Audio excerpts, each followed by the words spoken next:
বিরিগোর একজন ফিসাব আছে, উনি দেখতেছেন আমাদের পীর মোহাম্মদ গিয়াসউদ্দিন তাহেরির সাথে মস্কারা করতেছে, তামাশা করতেছে, এবং সুন্নিয়ত নিয়ে তামাশা করতেছে, তাহেরিকে নিয়ে তামাশা করতেছে, আমাদের সুন্নি আলেমদেরকে নিয়ে তামাশা করতেছে।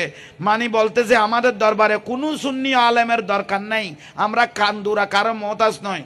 আপনি কারো মহতাজ নয়, যে আপনারা এমন অবস্থায় চলে গেছেন, আপনারা প্রায় বন্ডর পর্যায়ে চলে গেছেন, ঠিক নিয়ে।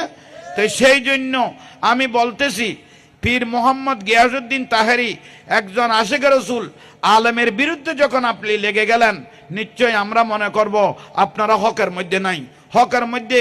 কারণ উনি যখন ওই বক্তৃতা দিতেছে, একজনে যখন নারায়ে রিসালাতের ডাক দিলেন, ঠাস করে উনি পিছনে ডাক দিলেন, এই চুপ করো, চুপ করো।